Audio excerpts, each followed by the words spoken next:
Hey guys, tonight we're talking about a chemical that was supposed to heal people, but instead sent thousands screaming into psychiatric wards. A professor trying to cure inflammation accidentally created compounds 100 times more powerful than natural cannabis. His research chemicals designed for rats in controlled labs ended up sprayed on gas station herbs and smoked by teenagers who thought they were getting a legal, safe high. The man never touched drugs in his life. His creations destroyed minds across continents. Before we continue, subscribe to the channel if you enjoy these stories. Write in the comments where you're watching from and what time it is. I always find it fascinating to see people from around the world united by one story.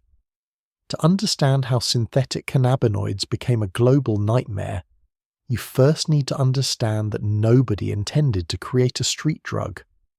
Professor John William Huffman worked at Clemson University in South Carolina, a respected organic chemist with decades of research behind him.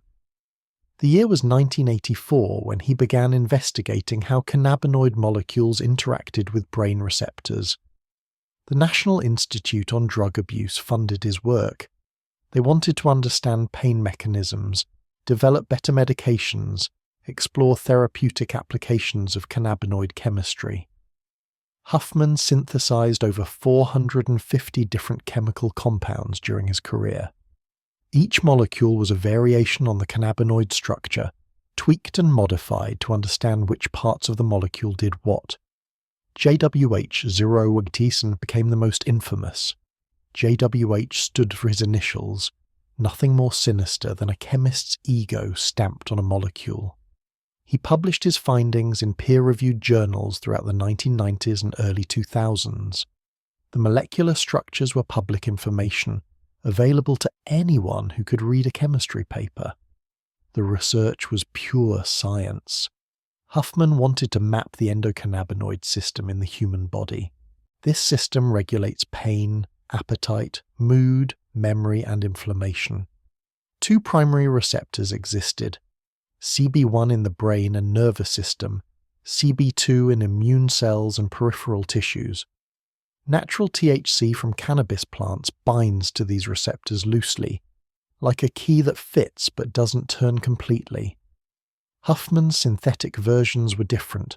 His compounds locked onto CB1 receptors with terrifying efficiency.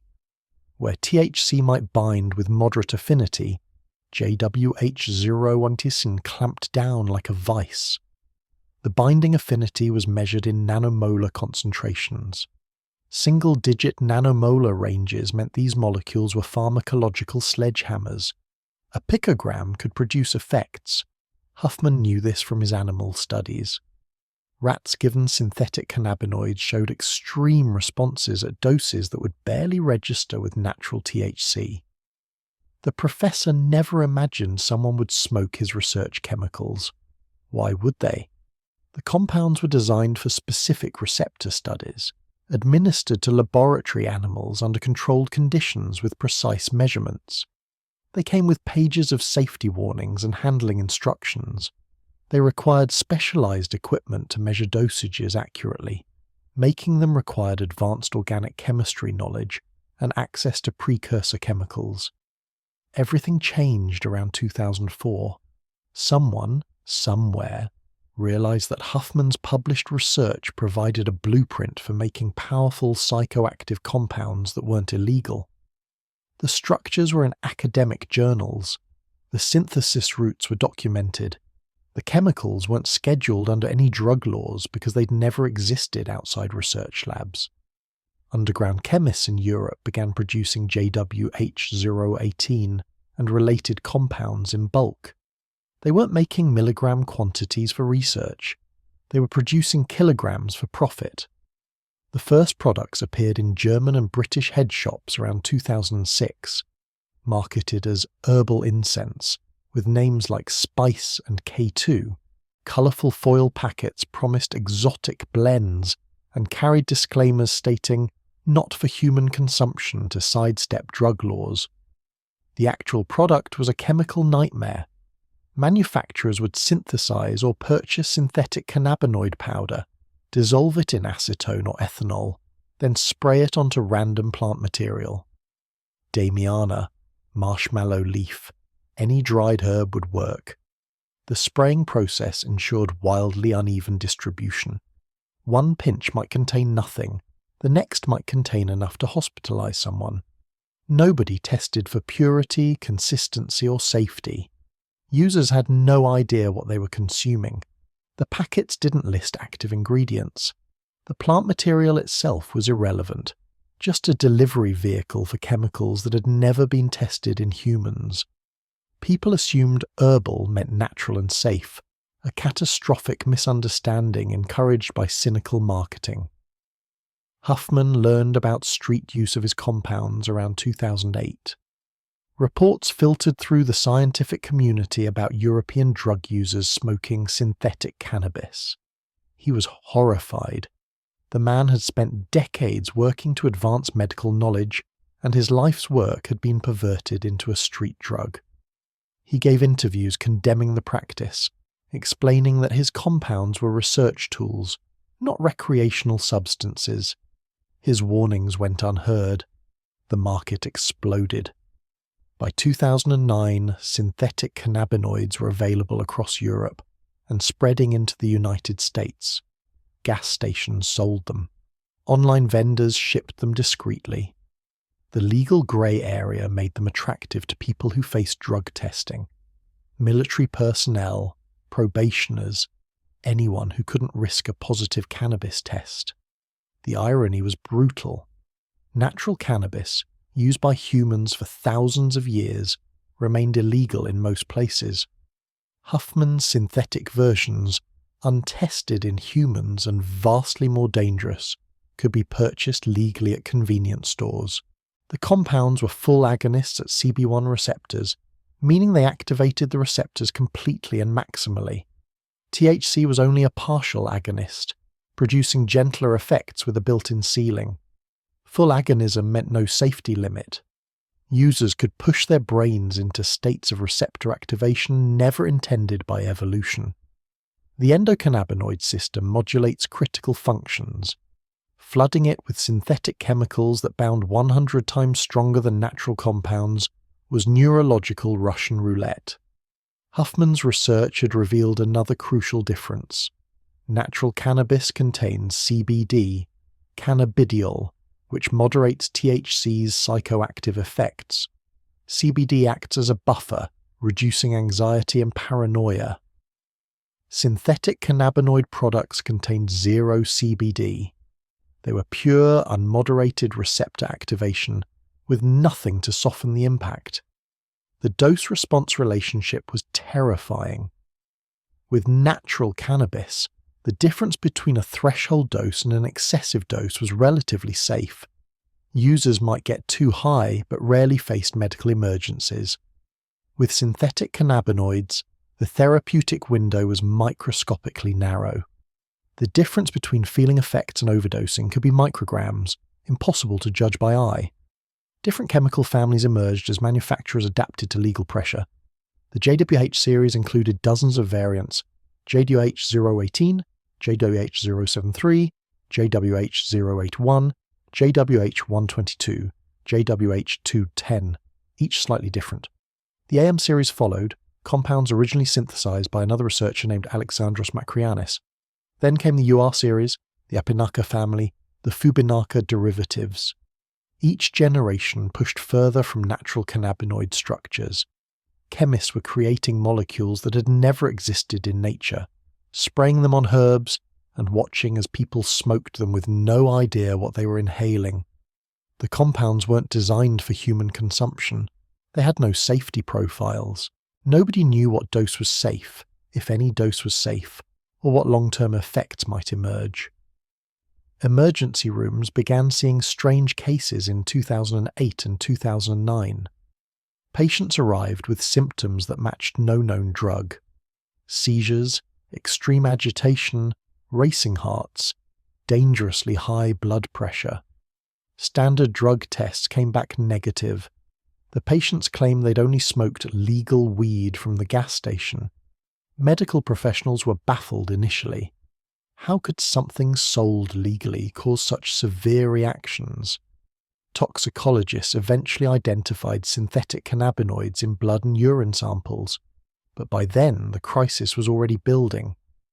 Thousands of people were using these compounds daily, believing the legal label meant safe. Professor Huffman watched his legacy transform from medical research into a public health catastrophe.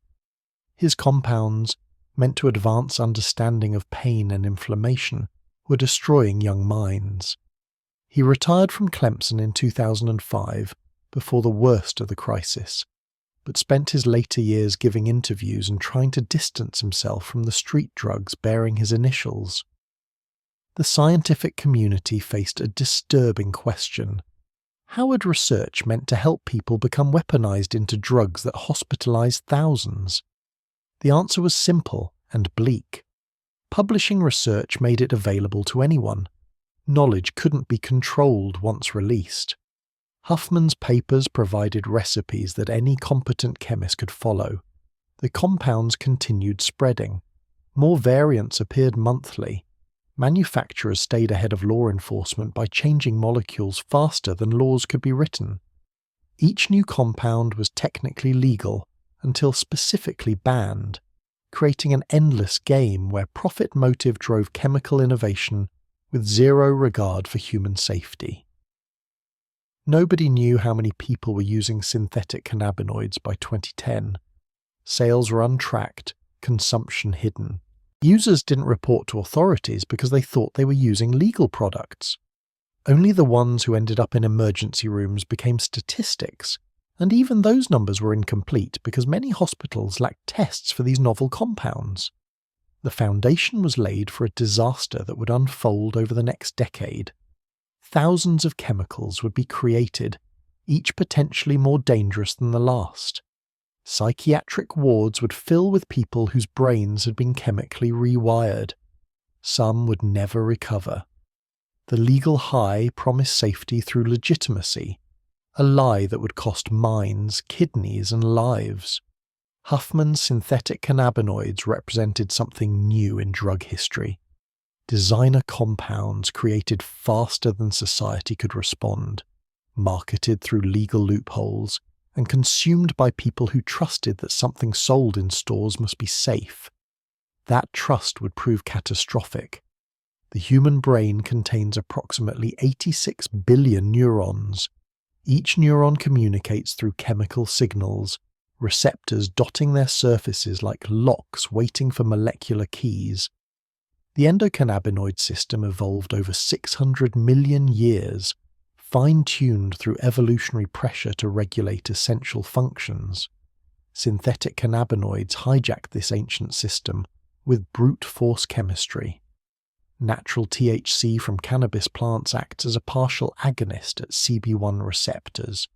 Think of it as a key that slides into a lock and turns it halfway. The receptor activates, but incompletely, producing euphoria, altered perception, increased appetite. There's a ceiling effect built into the molecule structure. Past a certain point, consuming more THC doesn't intensify effects proportionally. The human body evolved with plant cannabinoids for millennia. The relationship, while psychoactive, remained within biological parameters. Synthetic cannabinoids operated on completely different principles. Full agonists turned the lock completely, activating receptors at maximum capacity. JWH-017 bound to CB1 receptors with affinity measured at 9.0 nanomolar, compared to THC's 40.7 nanomolar. Lower numbers meant tighter binding, stronger effects, longer duration. The synthetic compounds gripped receptors like industrial adhesive, while THC was more like removable tape. CB1 receptors concentrate heavily in brain regions controlling memory, cognition, movement, pain perception, and pleasure. The hippocampus, cerebellum, basal ganglia, and cortex all feature dense CB1 populations. Overstimulating these areas simultaneously produced effects no natural substance could replicate. Users reported experiences that shattered the boundaries of normal perception, often in the worst possible ways. The receptor mechanism revealed why synthetic cannabinoids were so dangerous. When THC binds partially, it triggers limited intracellular signaling cascades. Synthetic full agonists triggered maximum signaling at every receptor they touched. Imagine a dimmer switch versus an on-off switch jammed to full power. The brain's regulatory systems couldn't compensate for this level of activation. G-protein-coupled receptors like CB1 normally cycle between active and inactive states. THC stabilizes them in a partially active configuration. Full agonists locked them into maximally active states for extended periods. The downstream effects cascaded through multiple biochemical pathways simultaneously. Adenylyl cyclase inhibition increased, potassium channels opened maximally, calcium channels closed completely. Neurotransmitter release patterns became chaotic. Natural cannabis contained over 140 different cannabinoids working in concert. CBD, cannabidiol, made up a significant portion. CBD antagonizes some of CB1 receptors' effects, while activating other receptors like 5-HT1A serotonin receptors. This created a buffering effect, reducing anxiety and psychosis risk. CBD also inhibited enzymes that break down anandamide, the brain's natural endocannabinoid, adding another layer of moderation. Synthetic cannabinoid products contained zero CBD, just pure full agonist compounds with nothing to soften the neurological impact.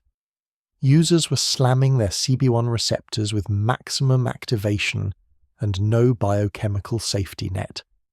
The absence of CBD meant every destabilizing effect of receptor overstimulation ran unchecked through the brain. Chemical families multiplied as manufacturers adapted to legal restrictions. The JWH series featured a core naphthoylindole structure. Changing substituents on the indole or naphthoyl rings created new compounds with slightly different properties. JWH018 had a pentyl chain. JWH073 had a butyl chain. These tiny molecular changes were enough to circumvent laws banning specific structures. The AM series used different chemical scaffolds altogether. AM201 featured fluorine atoms adding electron withdrawing effects that increased potency. The compound bound even tighter to receptors than JWH019. Users needed smaller doses to feel effects, but the margin between active dose and toxic dose shrank proportionally. A few extra granules of powder could mean the difference between getting high and seizing on the floor. Third-generation synthetics abandoned cannabinoid-like structures entirely. Apaneka compounds featured indazole cores instead of indoles. Fubineka variants added fluorobenzyl groups. These molecules looked nothing like THC under a microscope, yet still activated CB1 receptors with devastating efficiency. Chemists had found the receptor's activation site and were creating novel keys that fit, regardless of whether they resembled natural cannabinoids. Each new chemical generation was less studied than the previous one. JWH018 at least had Huffman's animal studies providing some safety data. Third and fourth generation compounds went straight from synthesis to street with zero biological testing. Underground chemists would create a new molecule in a lab, spray it on herbs, and ship it to vendors without knowing if it was safe at any dose. The dose-response relationship was pharmacological nightmare fuel. Active doses ranged from 1 to 5 milligrams for many compounds. Toxic doses might start at 10 milligrams. That's a 2-to-1 therapeutic index, extraordinarily narrow for any drug. Prescription medications typically have much wider safety margins. The difference between therapeutic and toxic doses of aspirin is measured in grams, not milligrams. Eyeballing doses of powder was impossible at microgram precision. Even milligram scales struggled with accuracy at these levels. Users had no way to measure doses correctly, assuming the pre-sprayed plant material was evenly distributed. It never was. Hotspots in the spray pattern meant one bowl might contain 50 milligrams, while the next contained 0.5 milligram. Russian roulette with every use. Pharmacokinetics added another layer of unpredictability. How quickly the compounds entered the bloodstream, how long they remained active, and how the body metabolized them varied wildly between chemicals. JWH018 had a half-life measured in hours. Some newer compounds persisted for days. Users might feel sober and consume more, not realizing the first dose was still building in their system. Metabolism produced active metabolites in many cases. The liver's cytochrome P450 enzymes would break down the parent compound into molecules that were sometimes more potent than the original. These metabolites could accumulate over repeated use, producing effects that intensified over time rather than diminishing. Tolerance developed unpredictably, sometimes increasing sensitivity rather than reducing it. The blood-brain barrier let these lipophilic molecules through easily. Synthetic cannabinoids crossed into the brain within minutes of smoking, producing rapid onset that users found appealing. But rapid onset also meant rapid overdose if the dose was too high. No time to realize a mistake before the effects became overwhelming. Receptor desensitization became a problem with chronic use. Constantly activated CB1 receptors would internalize, pulling themselves off the cell surface to reduce signaling. The brain's attempt to maintain homeostasis backfired. Users needed higher doses to feel effects, but their receptors were increasingly dysregulated. Stopping use led to severe withdrawal, as the brain struggled to function with a decimated CB1 receptor population. Animal studies on newer synthetic cannabinoids were sparse but terrifying. The few researchers who tested these compounds in rats found seizure activity, hypothermia followed by hypothermia, catalepsy, and death at doses not far above the active range. Extrapolating to humans was difficult, but the implications were clear. These were not safe molecules at any recreational dose.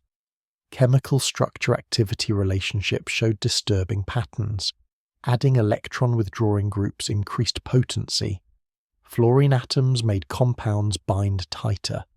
Longer alkyl chains increased lipophilicity, meaning better brain penetration. Each modification that made a compound more effective also made it more dangerous. The chemistry was driving toward molecules optimized for maximum receptor activation with no consideration for safety.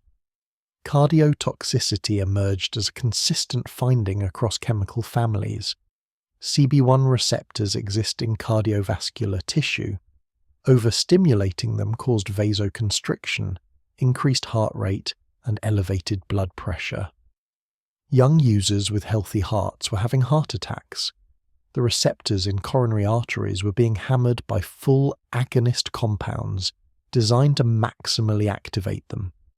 Neurotoxicity remained poorly understood but evident in users.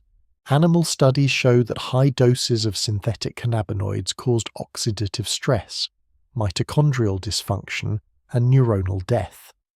Whether recreational doses in humans caused permanent damage was unclear, but the psychiatric cases suggested something was breaking in people's brains that didn't heal. The lack of standardization meant different products with the same name might contain completely different chemicals. A package of K2 bought in one state might have JWH018, while the same brand in another state contained AM2201. Users thought they were consuming a consistent product when they were actually playing chemical roulette every time they purchased a new package. Manufacturers had no incentive to use safer chemicals. They wanted cheap, potent compounds that produced obvious effects. Safety was never a consideration. Cost per dose and ease of synthesis drove chemical selection. If a compound was easy to make in bulk and got people very high very fast, it went into products regardless of toxicity. The chemistry revealed an uncomfortable truth. These weren't cannabis alternatives in any meaningful sense. They were novel psychoactive substances that happened to interact with the same receptors as THC, but through completely different mechanisms. Calling them synthetic marijuana was like calling methamphetamine synthetic coffee, because both affect neurotransmitter systems. Receptor selectivity varied between compounds in unpredictable ways. Some were CB1 selective, some hit CB2 receptors equally, others interacted with completely different receptor systems. Several synthetic cannabinoids were found to interact with opioid receptors, adding another dimension of danger. The compounds were pharmacological wildcards with properties that couldn't be predicted from their structures. Forensic chemists struggled to keep pace with new chemical variants. Mass spectrometry and NMR spectroscopy could identify known compounds, but novel structures required reference standards that didn't exist yet. By the time a lab confirmed what chemical was in a sample, 3 new variants were already on the market. The analytical arms race was being lost before it started. Research laboratories couldn't study these compounds fast enough. Synthesizing reference standards, conducting receptor-binding assays, performing animal toxicity studies, and publishing results took months or years. Underground chemists could create and distribute new molecules in weeks. Academic science was being outpaced by criminal innovation. The molecular diversity was staggering. By 2015, over 200 distinct synthetic cannabinoid structures had been identified in seized samples. Each represented a unique pharmacological profile, a different risk profile, and a different challenge for medical professionals treating overdoses. No doctor could possibly stay current on the toxicity of 200 novel compounds. Users had no idea what they were putting in their bodies. The chemistry was too complex, the products too varied, and the marketing too deceptive.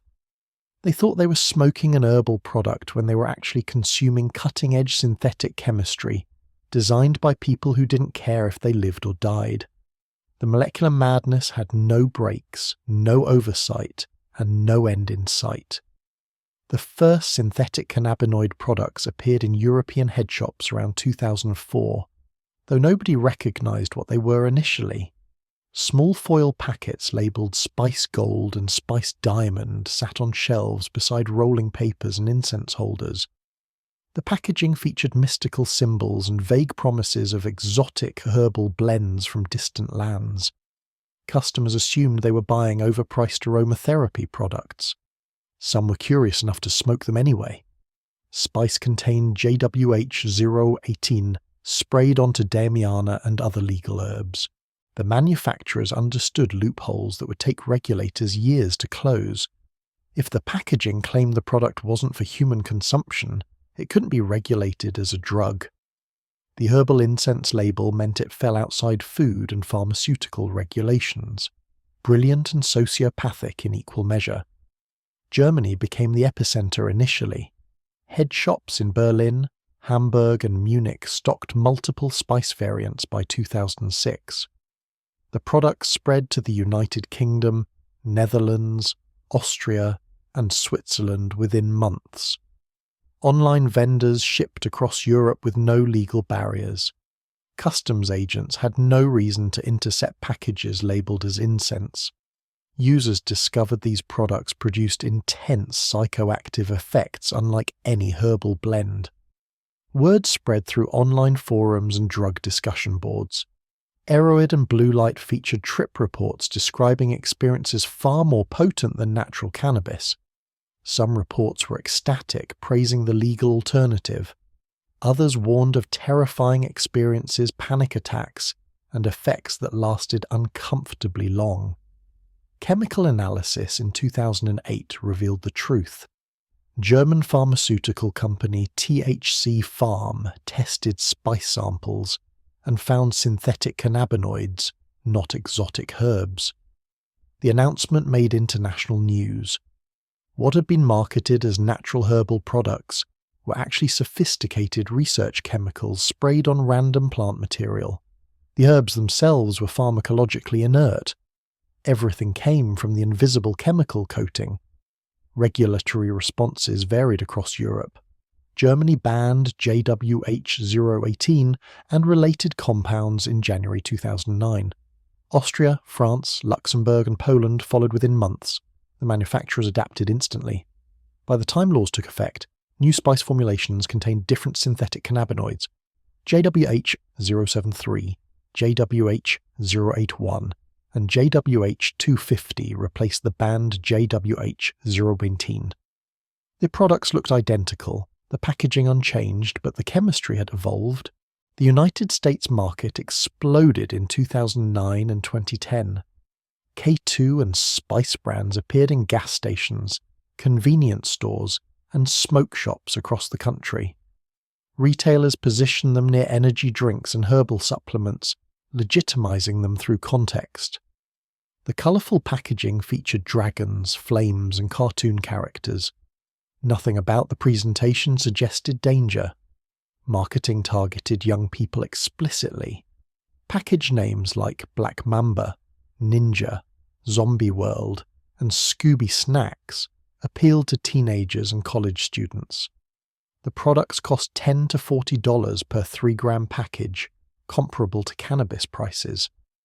But unlike cannabis, they were legal and sold openly in stores with adult supervision nearby. The not-for-human consumption disclaimer became a running joke among users and sellers. Everyone understood the actual purpose. Store clerks recommended specific brands. Online reviews compared potency between products. The legal fiction was transparent, but it worked. Law enforcement couldn't prosecute sales of products explicitly labelled as not intended for human use. Manufacturing occurred primarily in China and Eastern Europe. Chemical synthesis plants in Guangdong and Zhejiang provinces produce synthetic cannabinoids by the kilogram. The compounds weren't illegal in China, so production was entirely legal from a manufacturing standpoint. Bulk powder shipped to distributors in Europe and North America through standard commercial channels. The economics was staggering. A kilogram of JWH-018 cost roughly $2,000 to synthesize. That kilogram could be dissolved and sprayed onto 50 kilograms of plant material, creating 50,000 grams of product. Sold in 3-gram packages at $20 each, a single kilogram of synthetic cannabinoid generated over $300,000 in revenue. Profit margins reached 90%. Distributors operated in legal grey zones, often registered as legitimate businesses. They purchased plant material from herbal suppliers, synthetic cannabinoids from Chinese labs, and acetone from chemical distributors. Everything was legal when purchased separately. Combining them created products that existed in regulatory limbo. The spraying process was crude and dangerous. Workers would dissolve synthetic cannabinoid powder in acetone or ethanol, then spray or pour the solution onto plant material spread across tarps. Industrial fans dried the mixture. No one wore protective equipment despite handling extremely potent chemicals.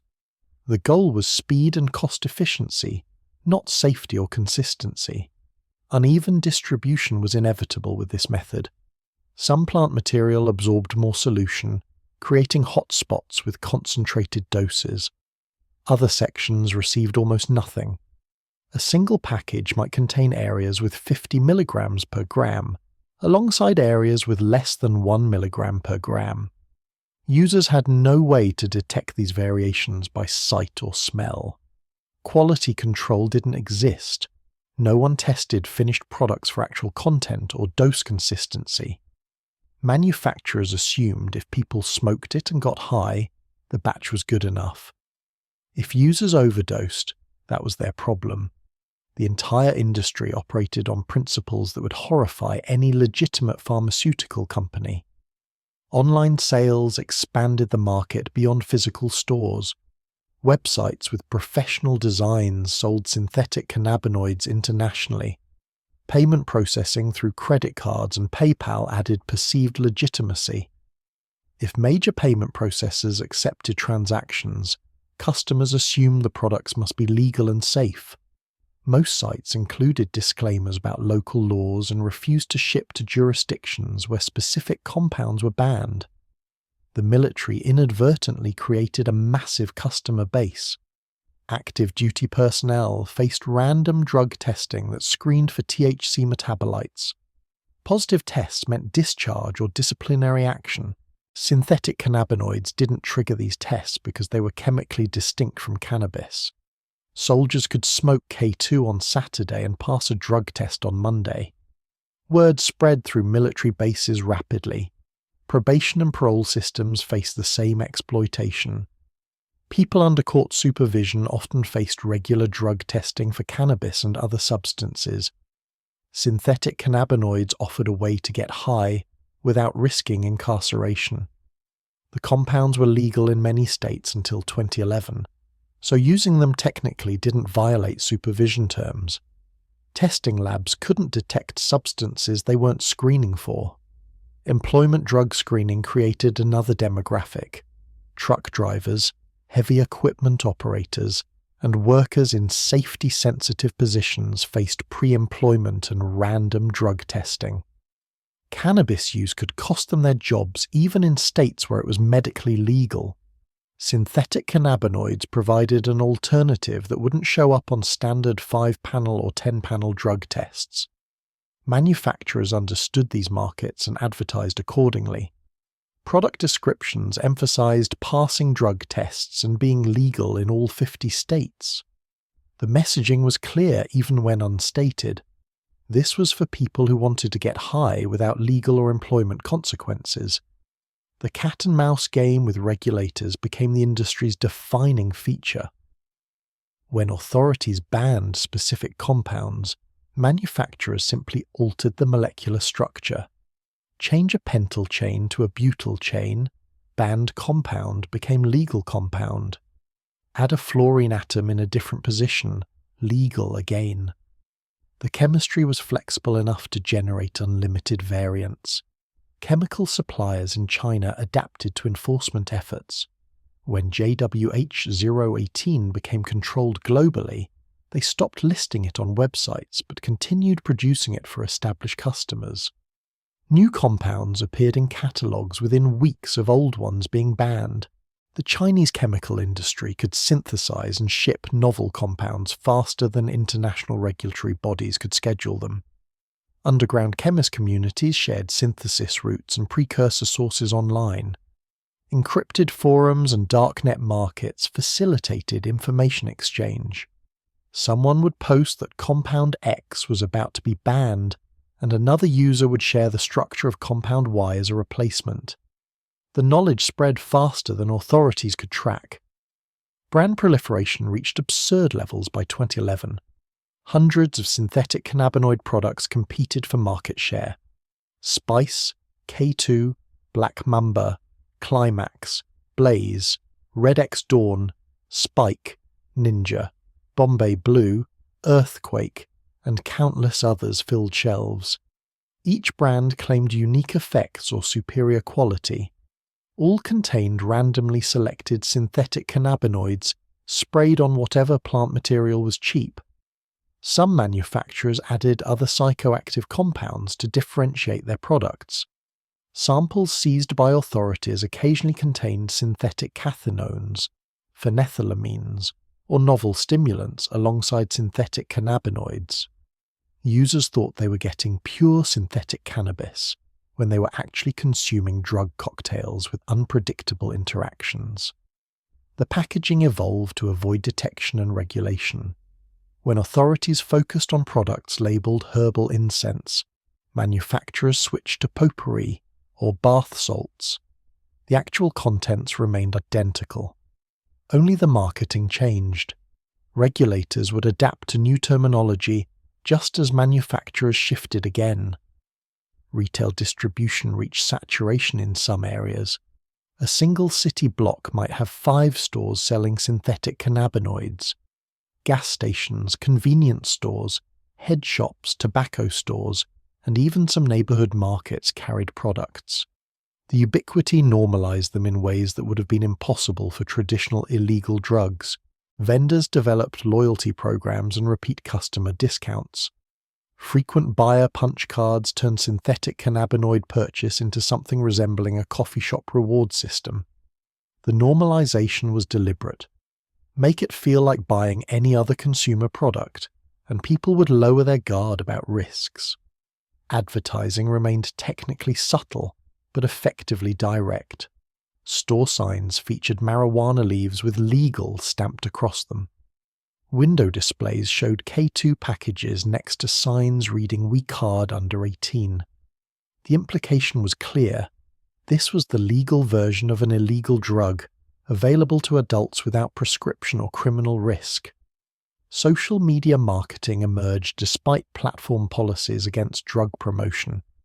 Instagram and Facebook accounts posted product photos with hashtags like legal, synthetic, herbs. YouTube videos showed people smoking and reviewing different brands.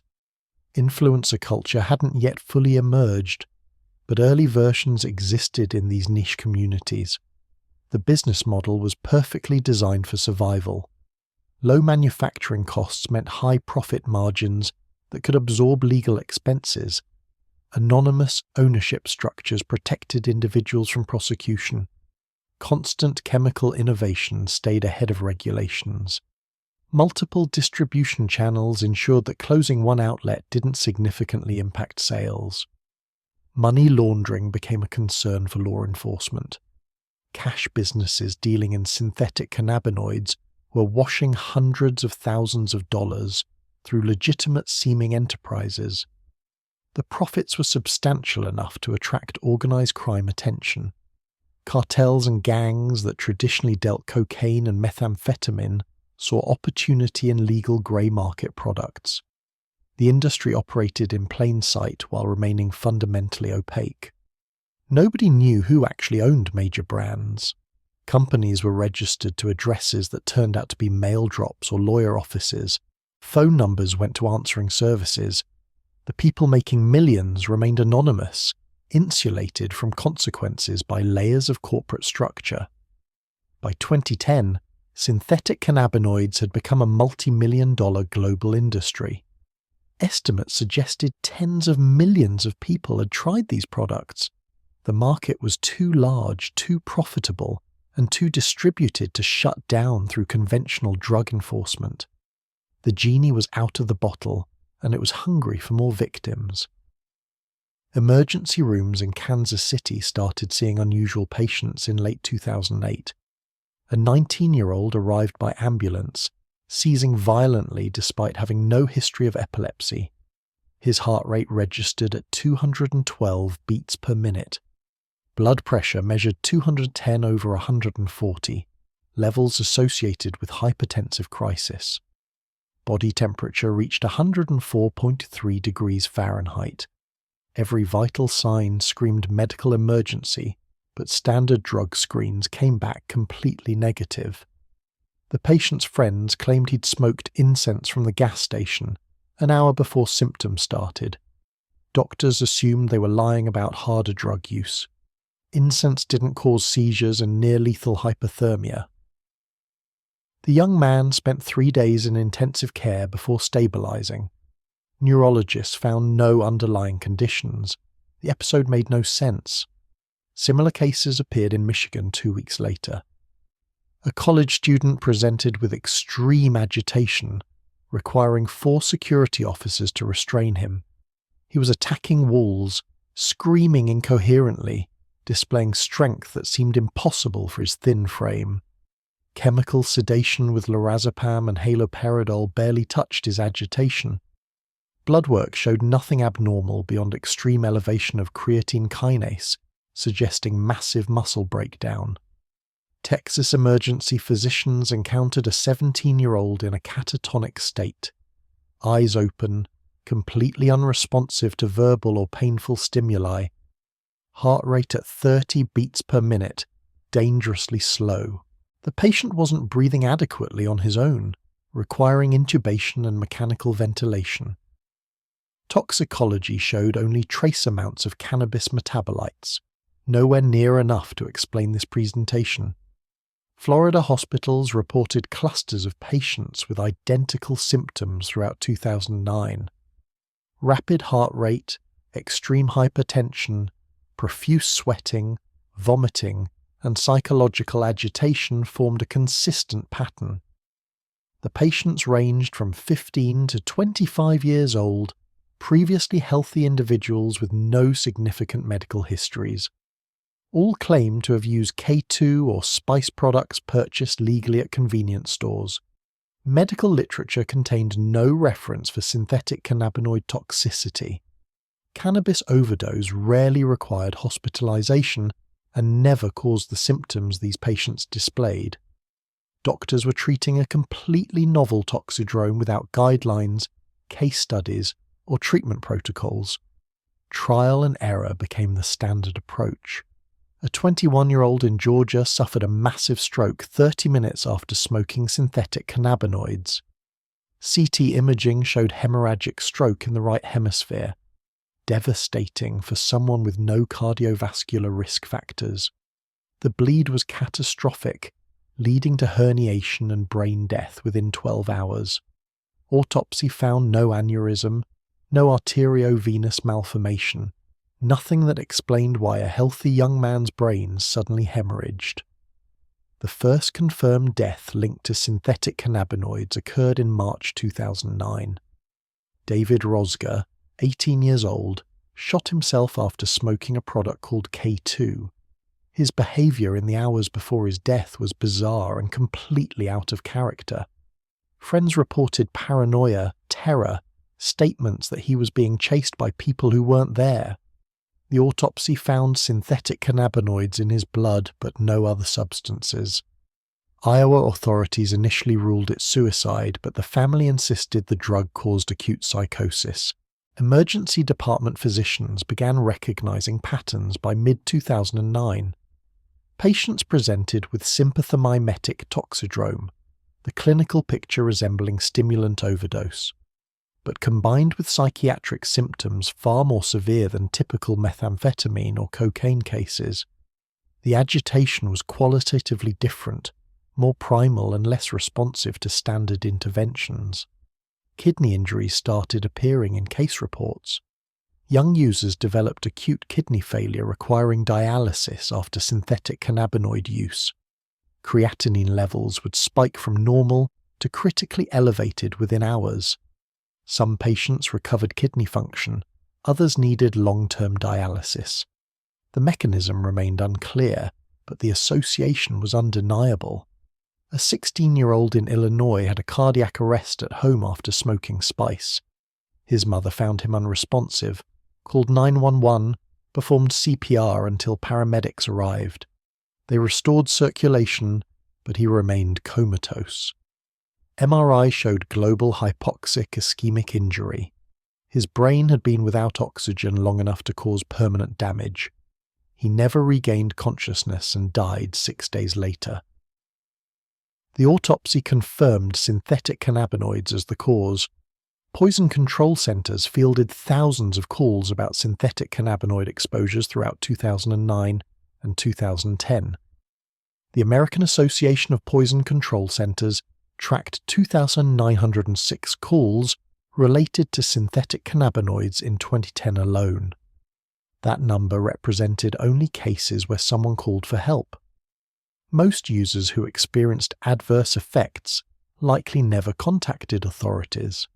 Toxicology labs struggled to develop tests for synthetic cannabinoids.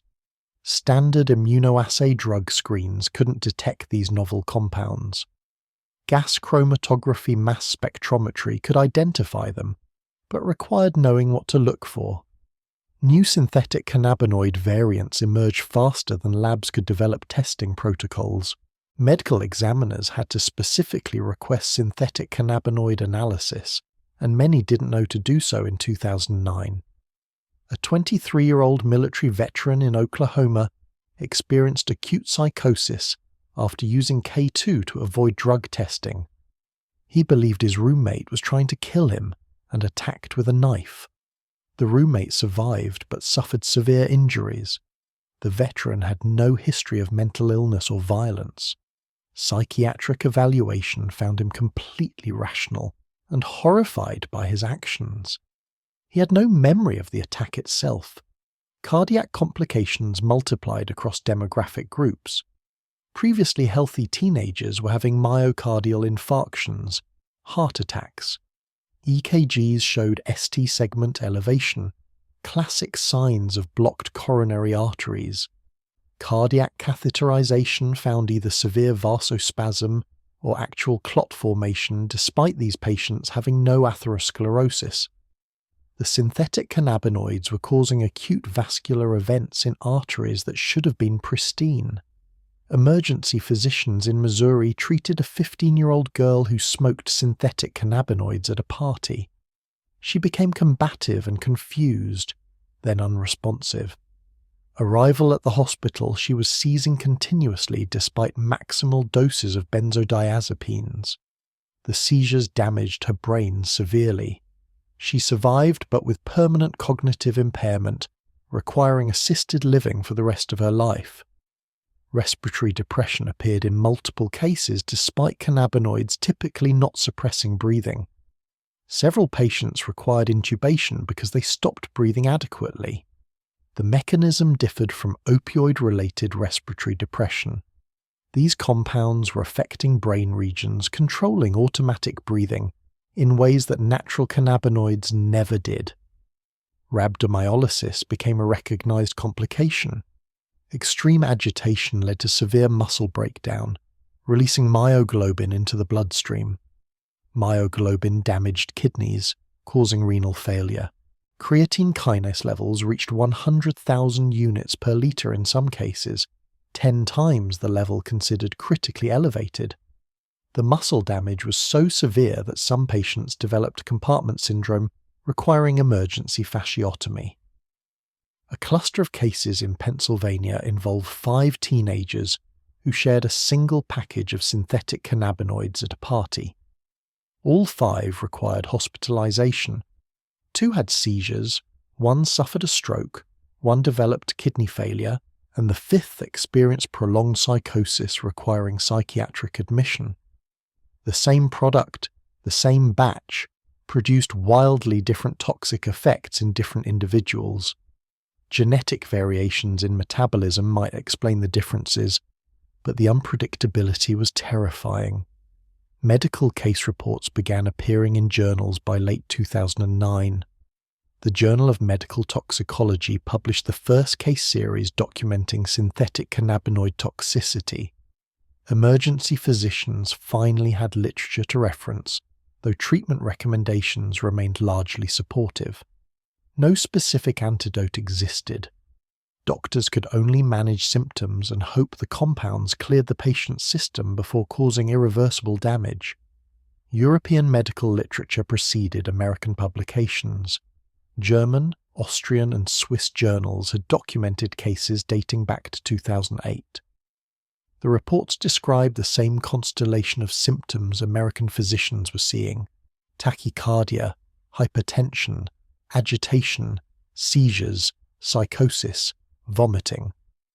Mortality remained low in published cases, but case reports tended to focus on survivors. The dead didn't make it into medical journals as readily. Teenage users were particularly vulnerable. Adolescent brains were still developing, with ongoing myelination and synaptic pruning continuing into the mid-20s. Exposing developing brains to synthetic full agonists at CB1 receptors was neurological Russian roulette. Some teenagers used synthetic cannabinoids regularly for months before experiencing severe adverse effects. Others had catastrophic reactions on first use. The unpredictability haunted emergency physicians. A doctor could never confidently predict whether a synthetic cannabinoid exposure would result in mild anxiety or life-threatening medical emergency. The same product could be smoked by 10 people, with 9 feeling pleasantly high, while 1 seized and stroked. The toxic lottery had no pattern anyone could discern. Psychiatric symptoms sometimes persisted for weeks after use. Patients cleared the drug from their systems, but continued experiencing paranoia, hallucinations, and disorganized thinking. Whether this represented unmasking of latent psychiatric illness or direct neurotoxicity remained unclear. Young people with no family history of mental illness were developing symptoms indistinguishable from schizophrenia after synthetic cannabinoid exposure. A California case involved a 20-year-old who jumped from a second-story window while experiencing synthetic cannabinoid-induced psychosis. He believed he was being chased by demons, and the only escape was through the window. Multiple fractures, internal bleeding, but he survived. Psychiatric evaluation, once medically stable, found persistent delusional beliefs that required months of antipsychotic treatment to resolve. Emergency medical services reported incidents of users becoming violent toward responders. Paramedics attempting to help synthetic cannabinoid overdose patients were attacked, requiring police backup. The aggression wasn't rational or targeted. Patients were thrashing at anyone nearby, driven by terror or confusion rather than deliberate hostility. Restraining these patients without causing injury proved nearly impossible. Hospitals in states with military bases saw disproportionate numbers of synthetic cannabinoid cases. Service members using these products to avoid positive drug tests were filling emergency rooms. The military medical system began tracking synthetic cannabinoid-related admissions separately. The numbers shocked military leadership. Thousands of active duty personnel were using compounds that could kill them or cause permanent disability. Death investigations lagged behind the crisis.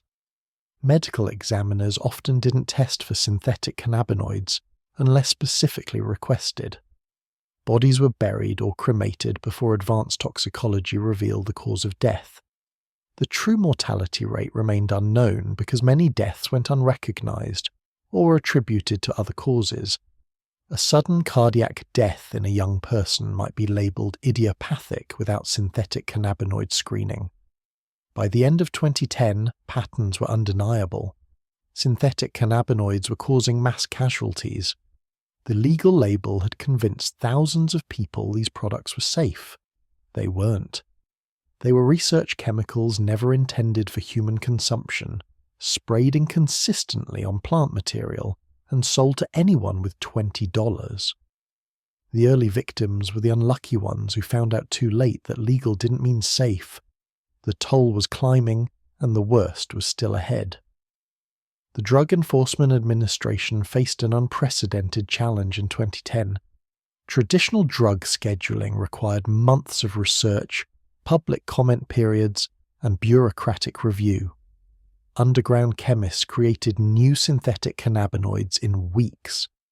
The regulatory system was designed for a world where drugs stayed chemically consistent for decades. That world no longer existed. Kansas became the first state to ban synthetic cannabinoids in March 2010.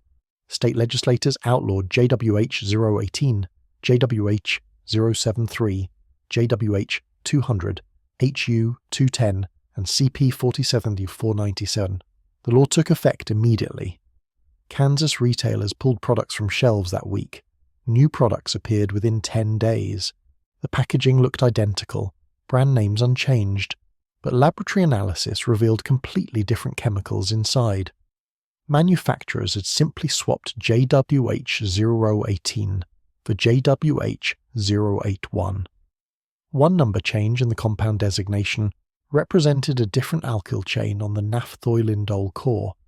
The new molecule wasn't covered by Kansas law, technically legal again. Stores restocked and sales resumed without interruption.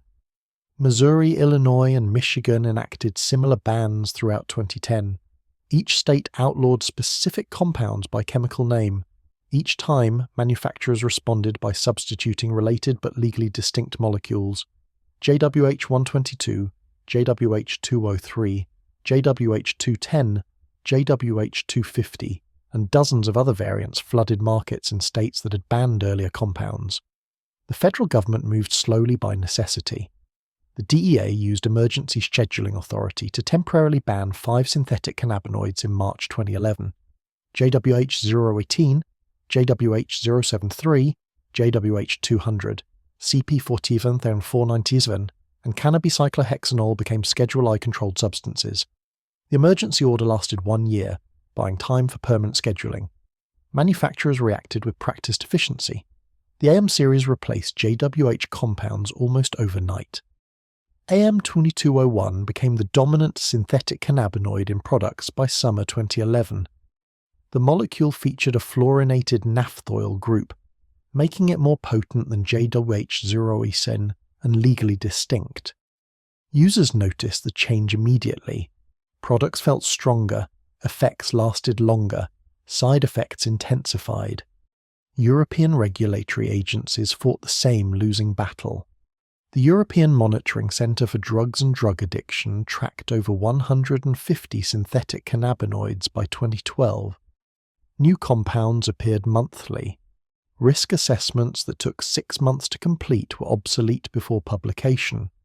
Chemical innovation was outpacing scientific evaluation by orders of magnitude. The scheduling process revealed fundamental problems. Laws banned substances by specific chemical structure. Change one atom, shift one functional group, and the law no longer applied. Chemists understood this perfectly. Legislators didn't. The legal system required exact molecular specifications, while chemistry offered infinite variations on a theme. Some states attempted analog laws modelled on the Federal Controlled Substance Analog Enforcement Act. These laws banned compounds substantially similar to scheduled drugs. The vague language created enforcement nightmares. Prosecutors had to prove chemical similarity beyond reasonable doubt. Defense attorneys argued that changing a molecule's structure meant it wasn't substantially similar. Judges struggled with testimony from dueling expert chemists. Synthetic cannabinoid manufacturers operated from jurisdictions that didn't criminalize their activities. Chinese chemical suppliers listed novel synthetic cannabinoids openly on websites targeting research institutions. The compounds weren't illegal in China until years later. Manufacturers in Guangdong province could synthesize kilograms legally, ship them through commercial channels, and face zero consequences domestically. International postal services inadvertently facilitated the trade. Packages labelled research chemicals cleared customs without inspection in most cases. Volume was too high for comprehensive screening. Synthetic cannabinoid shipments looked identical to legitimate research supplies. Customs agents had no way to differentiate without opening every package and conducting chemical analysis. Bitcoin and cryptocurrency emerged as payment methods by 2011. Vendors accepting digital currency avoided banking oversight entirely. The transactions left no traditional financial trail. Law enforcement couldn't follow the money when the money existed only as encrypted ledger entries. The anonymity enabled manufacturers to operate with near impunity. Congress passed the Synthetic Drug Abuse Prevention Act in July 2012. The law added 15 synthetic cannabinoids and multiple synthetic cathinones to Schedule I. Legislators hoped that banning entire chemical families rather than individual compounds would prevent easy circumvention. The approach was conceptually sound but practically limited. Chemical families were defined by core structures. JWH compounds shared naphthoylindole scaffolds. The 2012 law banned all naphthoylindole synthetic cannabinoids with specific substitution patterns. Chemists responded by abandoning naphthoylindole structures entirely. Indazole-based compounds replaced indole-based compounds. The core structure changed, making the molecules legally distinct while maintaining CB1 receptor activity. Apinaca represented the new generation. The indazole core structure differed fundamentally from earlier compounds, but bound CB1 receptors even more potently. 5F-apinaca added fluorine, increasing potency further. These molecules looked nothing like naphthoylindoles under spectroscopy. The 2012 law's careful definitions became instantly obsolete. forensic laboratories faced exponential increases in unknown compounds. A sample seized in 2010 might contain 1 or 2 synthetic cannabinoids. Samples from 2013 revealed 4 or 5 different compounds mixed together. Manufacturers combined multiple synthetics to create unique effects, differentiate products, or simply use whatever chemicals were available cheaply. Testing protocols couldn't keep pace. Mass spectrometry required reference standards to identify compounds definitively. Creating reference standards for each new synthetic cannabinoid took time and money. By the time a lab acquired standards for compounds found in current samples, those compounds had been replaced by newer variants. The United Kingdom implemented the Misuse of Drugs Act 1971 against synthetic cannabinoids but faced identical circumvention. Temporary class drug orders allowed fast scheduling, but manufacturers substituted compounds before orders took effect. The cat-and-mouse game played out across every jurisdiction attempting control.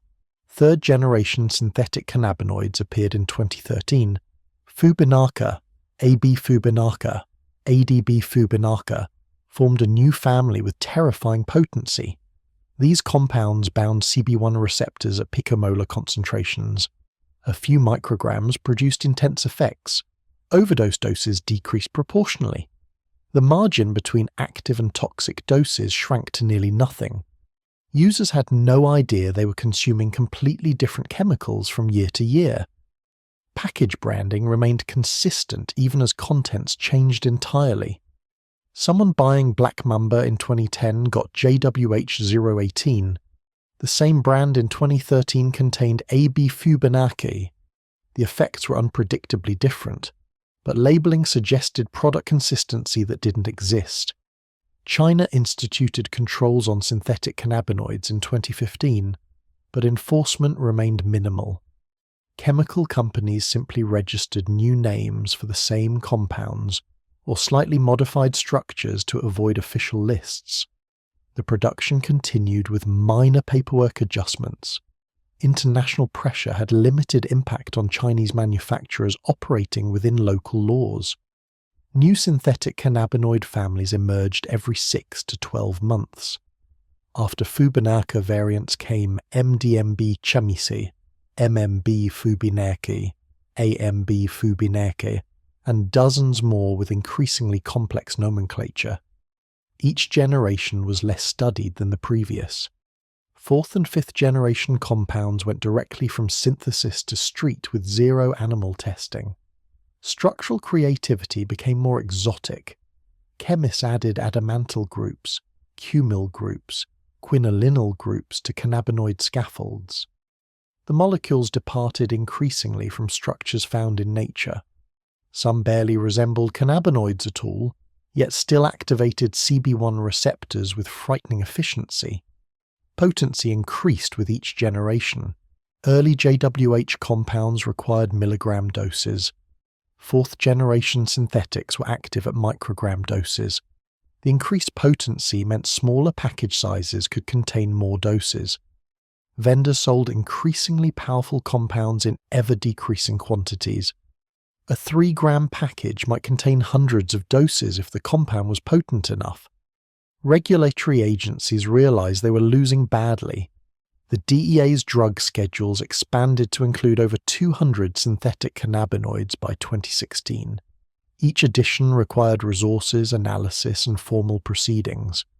Meanwhile, underground chemists created new compounds continuously, requiring no approvals or oversight. The resource imbalance was insurmountable. Some countries attempted blanket bans on psychoactive substances. New Zealand's Psychoactive Substances Act of 2013 reversed the burden of proof. All new psychoactive substances were illegal unless manufacturers proved them safe through clinical trials. The approach stopped synthetic cannabinoid sales in New Zealand almost immediately. Few other countries adopted similar frameworks. Ireland's Criminal Justice Act of 2010 banned substances with psychoactive effects regardless of chemical structure. The broad language criminalised any substance affecting mental function. Implementation proved complex. The law potentially covered everyday substances like caffeine if interpreted literally.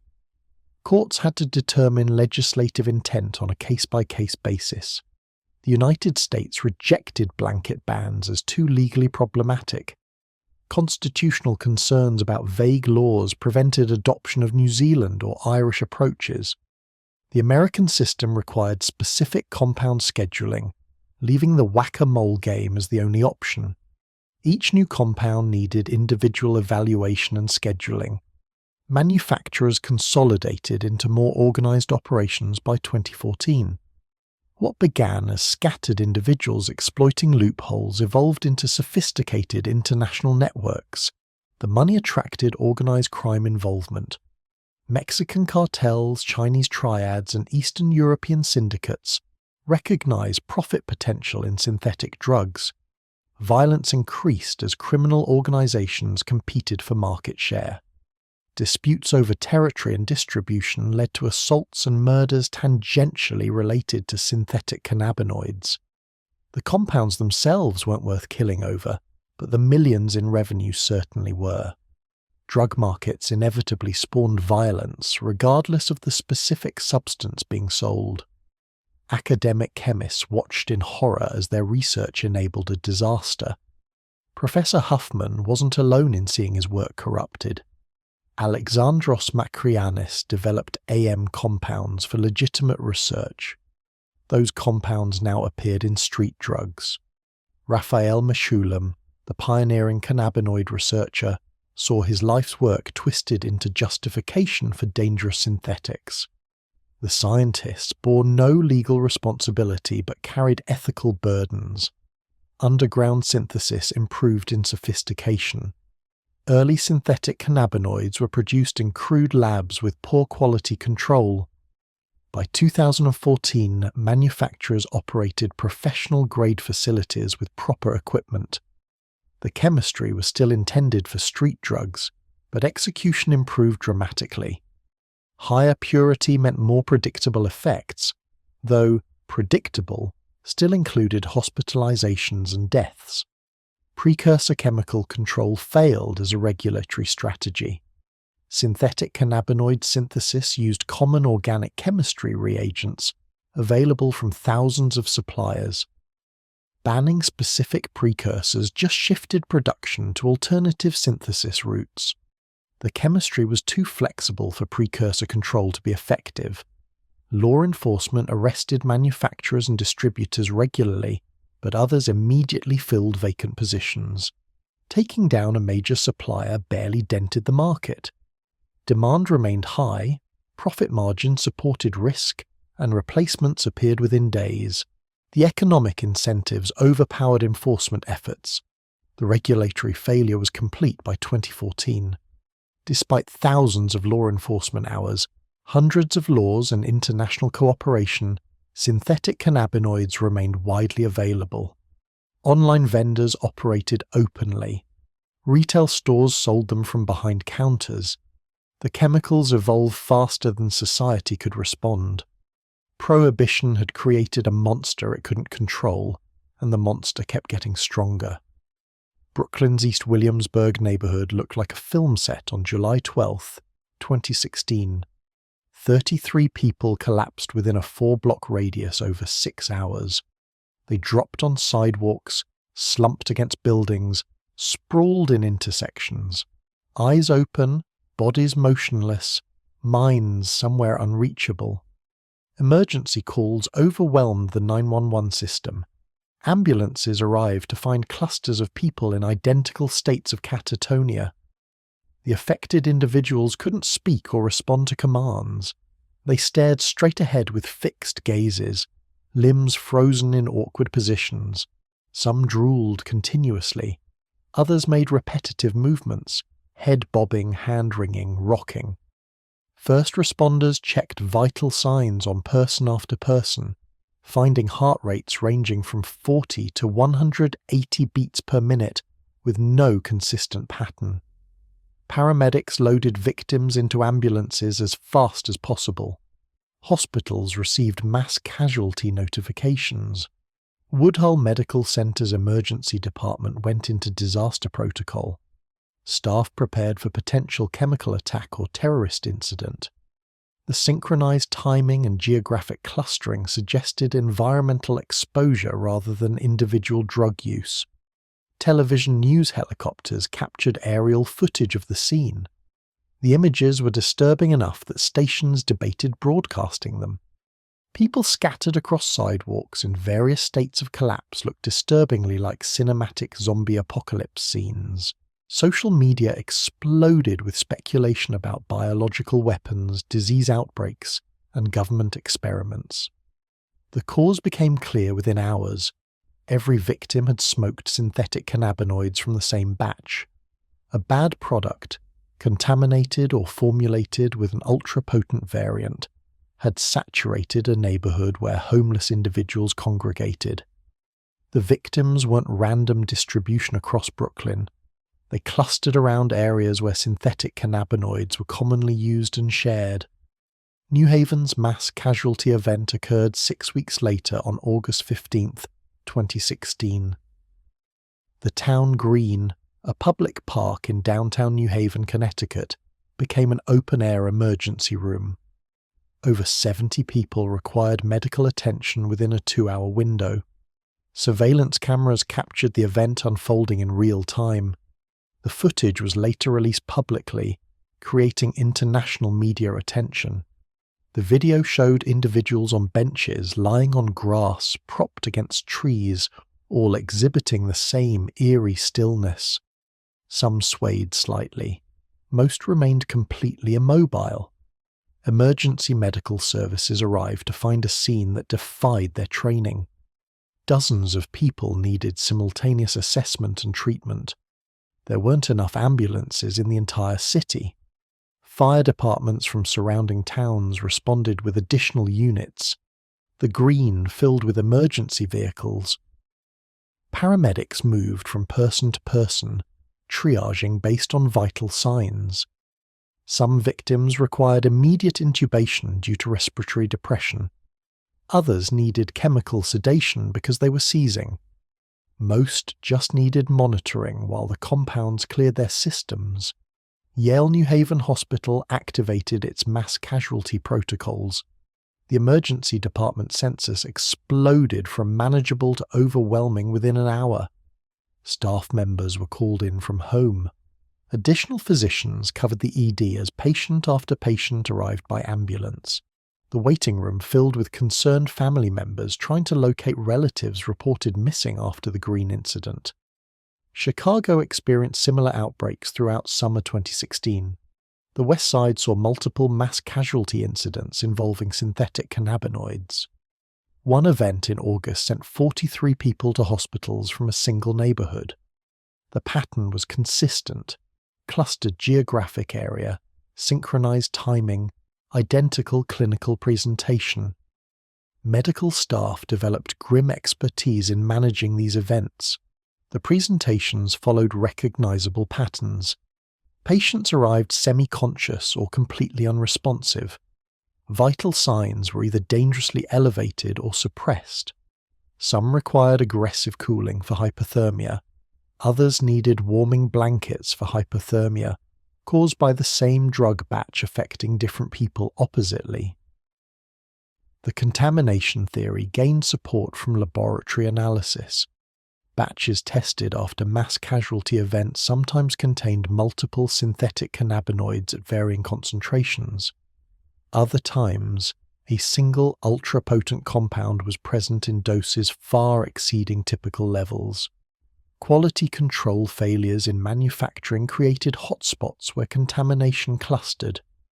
One particularly dangerous batch in Mississippi was later found to contain brodifacoum, a rat poison anticoagulant, mixed with synthetic cannabinoids. Over 200 people were poisoned between February and April 2018. They presented with bleeding complications, bruising, blood in urine, nosebleeds, internal hemorrhages. Several died from uncontrollable bleeding. Someone had either deliberately contaminated the product or catastrophically failed to clean manufacturing equipment. The homeless population bore disproportionate burden during these mass events. Synthetic cannabinoids cost less than natural cannabis and didn't require cultivation or trafficking networks vulnerable to law enforcement. People experiencing homelessness could purchase them from corner stores without needing connections to illegal drug dealers. The products also provided escape from harsh street conditions. Shelter systems inadvertently encouraged synthetic cannabinoid use. Many shelters required drug testing for admission and continued stay. Natural cannabis showed up in urine tests for days or weeks. Synthetic cannabinoids cleared faster and often evaded standard testing panels. People chose synthetic variants specifically to maintain shelter access while still using substances. The price point made synthetic cannabinoids particularly dangerous in economically disadvantaged areas. A package costing $10 to $15 could be shared among multiple users. The sharing amplified casualties when bad batches circulated. One contaminated package might hospitalize 5 or 10 people who smoked together. Mass casualty events revealed how unevenly synthetic cannabinoids distributed on plant material. Different pinches from the same package produced wildly different effects. The first user might feel mild euphoria, the second might overdose severely. The randomness meant that sharing products created Russian roulette scenarios where someone always pulled the loaded chamber. Emergency medical services developed specific protocols for synthetic cannabinoid mass casualties by late 2016. Scene safety assessments came first, ensuring no ongoing exposure threat to responders. Rapid triage separated patients by acuity. Transport was prioritized for those with dangerous vital signs or altered mental status. The less critical were treated on scene when ambulance availability was limited. Public health departments issued warnings after each major outbreak. The advisories were nearly useless. Users already knew synthetic cannabinoids were dangerous. They used anyway because of cost, availability, and drug testing concerns. Warnings about specific brands or batches came too late. The products were typically gone from circulation before alerts distributed. Media coverage shifted dramatically after the New Haven incident. Synthetic cannabinoids had been abstract threat reported in medical journals and occasional news stories. The surveillance footage made the crisis visceral and undeniable. Viewers watched 70 people in various states of medical emergency, scattered across a public park in broad daylight. The images were impossible to dismiss or minimize. Political pressure for action intensified. Legislators faced constituent demands to solve the problem. Parents whose children had been hospitalized testified at hearings. Medical professionals described treating waves of casualties during mass events. The testimony was compelling, but solutions remained elusive. Banning compounds hadn't worked. Arresting dealers hadn't worked. The crisis continued despite years of escalating enforcement. Some cities attempted harm reduction approaches. Needle exchange programs expanded to include drug checking services, where users could test substances for contaminants. The services identified dangerous batches but couldn't stop people from using them. Information about product composition helped users make marginally safer choices, but didn't eliminate risk. Naloxone distribution programs, originally designed for opioid overdoses, proved useless for synthetic cannabinoid toxicity. The compounds didn't interact with opioid receptors, so naloxone had no effect. Emergency responders carried naloxone reflexively for any overdose, but learned that synthetic cannabinoid patients wouldn't respond. The treatment remained supportive care, managing symptoms until the compounds metabolized. Prison systems saw synthetic cannabinoid outbreaks. Inmates used these compounds because they evaded standard drug testing. Contraband synthetic cannabinoids entered prisons through mail, visits, and corrupted staff. Several prisons experienced mass casualty events where dozens of inmates required simultaneous medical attention. The closed environment meant contaminated batches affected large numbers before anyone realized the danger. Military bases reported similar problems. Service members facing discharge for cannabis use turned to synthetic alternatives that didn't trigger positive urinalysis results. Mass casualties occurred at bases in Georgia, Texas, California, and overseas installations. The military's zero-tolerance drug policy inadvertently drove personnel towards substances more dangerous than what they were trying to avoid. The visual documentation of these events changed public perception fundamentally. Before 2016, synthetic cannabinoids were an abstract threat most people could ignore. The Brooklyn and New Haven footage made the crisis real and immediate. Seeing dozens of people collapse simultaneously, looking genuinely like zombie movie extras, created visceral impact that statistics never could. Public health researchers studied the mass casualty events searching for patterns. Geographic clustering suggested contaminated batches distributed through specific retail outlets or dealers. The synchronized timing indicated shared exposure to the same product. Different events had different culprit compounds. Some involved Fubinaca variants, others featured MDMB chimica or other exotic synthetics. The lack of consistent compound across events revealed manufacturing chaos. No single chemical or product caused all mass casualties. The problem was systemic contamination, quality control failures, and ultra-potent formulations distributed randomly. Users faced unpredictable risk every time they purchased synthetic cannabinoids. One package might be relatively mild, the next potentially fatal. Emergency departments in cities with frequent mass events developed institutional knowledge about synthetic cannabinoid management. Staff recognized the presentation immediately. Clusters of patients with similar symptoms arriving within hours. Treatment protocols emphasized aggressive supportive care, seizure management, and prolonged observation. Many patients required admission because effects lasted far longer than initial assessment suggested. The psychological toll on medical staff was substantial. Treating waves of young people poisoned by legally purchased products felt futile and demoralizing. Physicians could stabilize patients and send them home, only to treat the same individuals weeks later after another exposure. The cycle repeated endlessly with no apparent solution. Social services couldn't scale to meet the need. Mental health resources were overwhelmed. Substance abuse treatment programs had long waiting lists. The populations most affected, homeless individuals, people with untreated psychiatric illness, those facing economic hardship, had the least access to interventions that might help them avoid synthetic cannabinoids. The summer of 2016 marked a turning point in public consciousness about synthetic cannabinoids. These weren't just another drug causing occasional problems.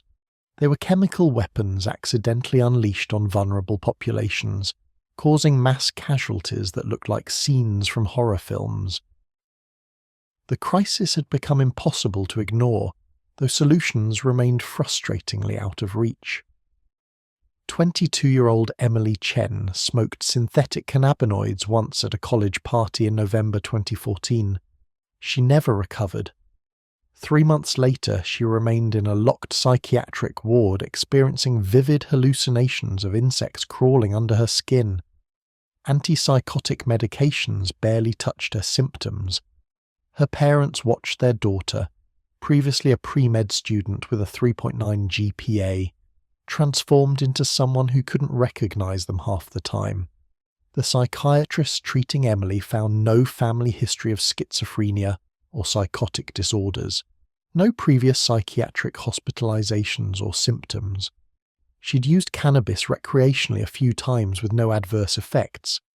The synthetic cannabinoid exposure was her first and only contact with that category of drugs. One use, permanent consequences. Cases like Emily's appeared in psychiatric literature with alarming frequency after 2013. young adults developing first episode psychosis within hours or days of synthetic cannabinoid use. The psychosis persisted long after the drugs cleared their systems. Weeks became months, months became years. Some patients never achieved full remission despite aggressive treatment with multiple antipsychotic medications. The clinical presentation resembled schizophrenia, but developed with terrifying speed. Natural schizophrenia typically emerges gradually over months, with prodromal symptoms preceding full psychotic break. Synthetic cannabinoid-induced psychosis appeared suddenly, often within hours of use. Patients went from completely normal to floridly psychotic almost instantaneously. Neuroimaging studies revealed disturbing findings. MRI scans of chronic synthetic cannabinoid users showed reduced grey matter volume in prefrontal cortex and temporal lobes. The brain regions controlling executive function, decision-making and reality testing were physically smaller than matched controls. Whether this damage was reversible remained unclear, but early evidence suggested permanence in many cases.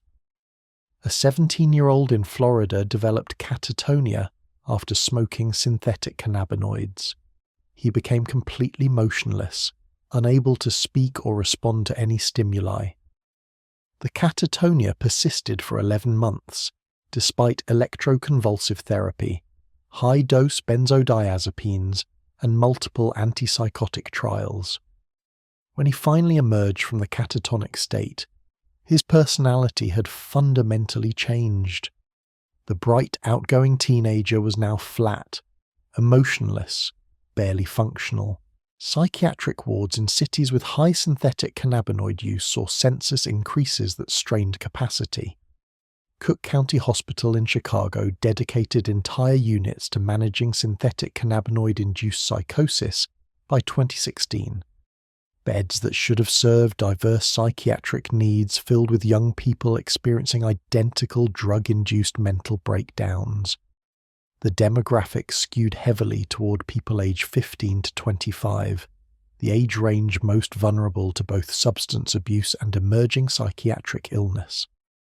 The distinction between cannabis-induced and synthetic cannabinoid-induced psychosis became medical consensus by 2015. Natural cannabis could trigger psychosis in vulnerable individuals, typically those with family history or genetic predisposition. The psychosis usually resolved within days to weeks after stopping use. Synthetic cannabinoids cause psychosis in people with no vulnerability factors, and the symptoms often persisted indefinitely. Research suggested synthetic cannabinoids could trigger latent schizophrenia in genetically predisposed individuals decades earlier than natural onset. A person might have developed schizophrenia at age 35 without drug exposure. Synthetic cannabinoid use at age 20 brought onset 15 years early. The compounds weren't just revealing existing conditions, they were accelerating pathological processes. More troubling were cases where synthetic cannabinoids appeared to create psychotic illness de novo. No family history, no genetic risk factors, no prodromal symptoms. Just sudden, drug-induced psychosis that never resolved. The mechanism remained controversial, but evidence accumulated. Full agonist CB1 receptor activation might cause permanent changes in dopaminergic and glutamatergic neurotransmitter systems underlying psychosis. Kidney damage emerged as another devastating long-term consequence. Acute kidney injury from synthetic cannabinoid use was documented in hundreds of cases by 2015. Some patients recovered renal function. Others progressed to end-stage renal disease requiring lifelong dialysis or kidney transplantation. Young people in their 20s were having kidneys destroyed by compounds they thought were safe cannabis alternatives. The nephrotoxicity mechanism wasn't fully understood. Some synthetic cannabinoids or their metabolites appeared directly toxic to kidney tubules. Rhabdomyolysis from extreme agitation contributed in many cases, Muscle breakdown released myoglobin that clogged kidney filters. Severe dehydration during intoxication might play a role. Whatever the mechanism, the kidney damage was often irreversible. A 19-year-old college athlete lost both kidneys after repeated synthetic cannabinoid use. He was on the waiting list for transplant while undergoing dialysis 3 times weekly. His athletic career ended. His life expectancy dropped by decades, all because he wanted to get high without failing team drug tests. The tragedy was replicated in similar cases across the country. Cognitive deficits persisted in many users even without full psychotic symptoms.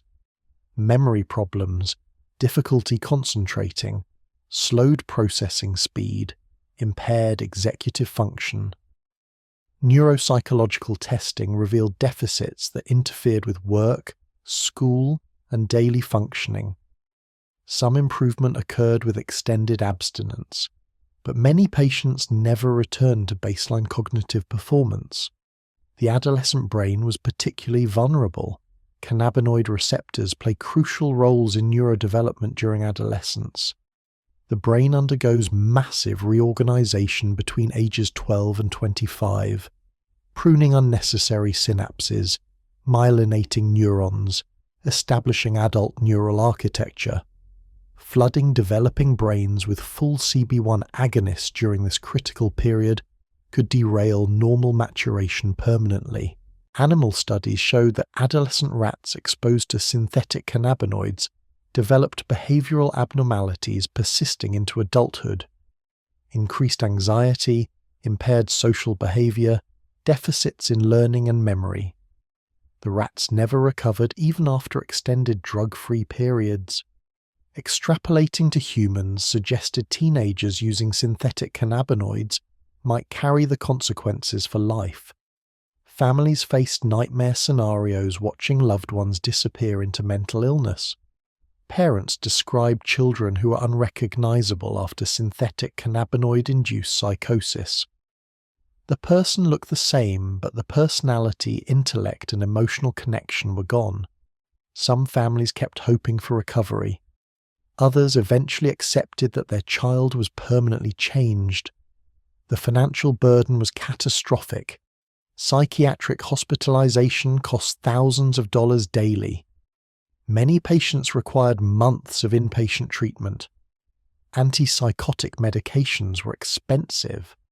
After discharge, patients often couldn't work or attend school, requiring ongoing parental support. Insurance coverage was limited.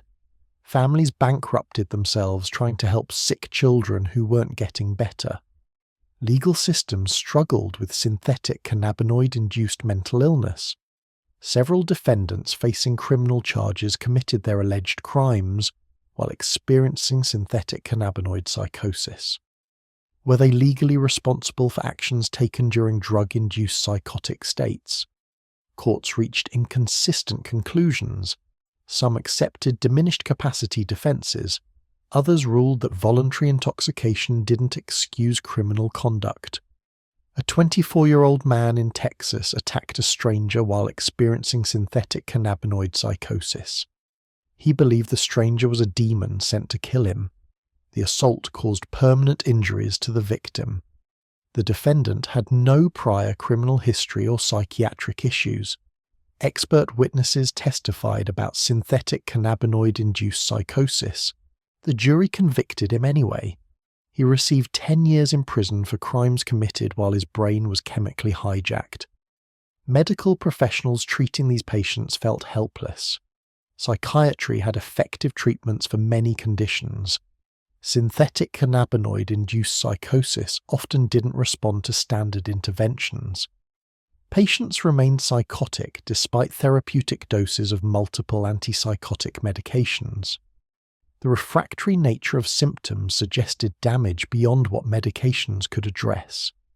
Electroconvulsive therapy showed mixed results. Some patients improved dramatically after ECT courses. Others experienced no benefit.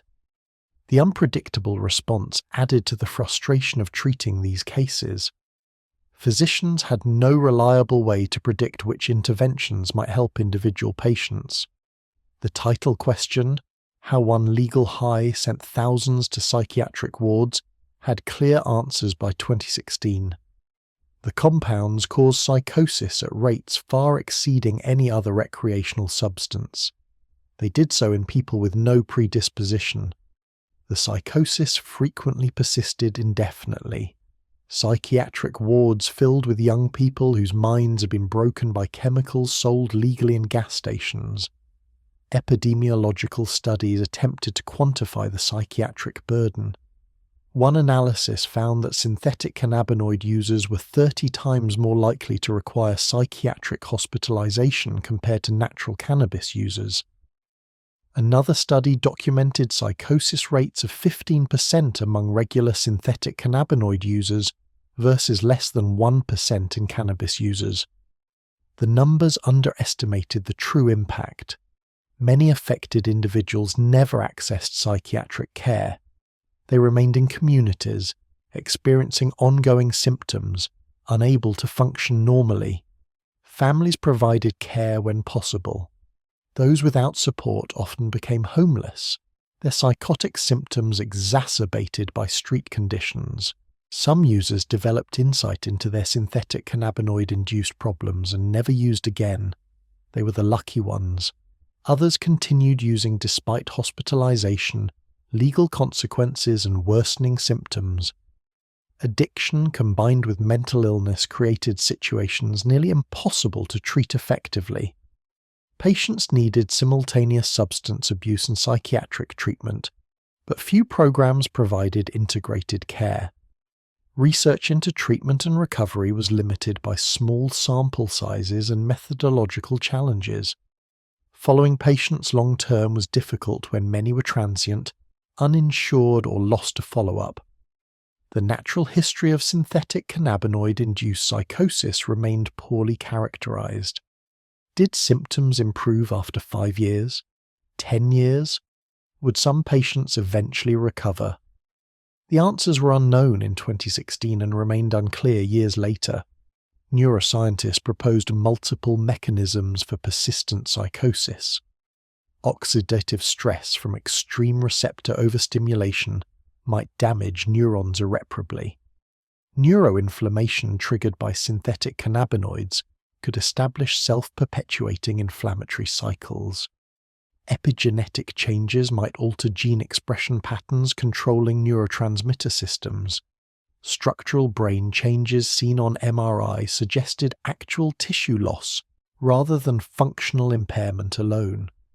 The horror was amplified by how young most victims were. These weren't elderly patients reaching the end of natural lifespans. They were teenagers and young adults who should have had 60 or 70 years ahead of them.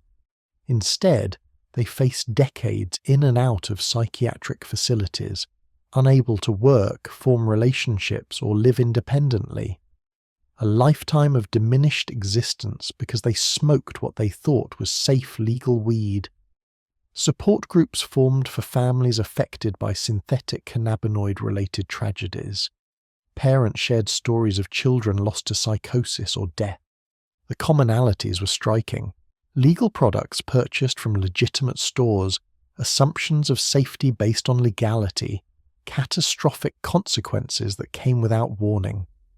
The groups provided emotional support but couldn't change outcomes for already damaged individuals. Prevention messaging faced challenges when the primary message was, "This legal product will destroy your brain." Teenagers naturally distrusted authority figures and drug education.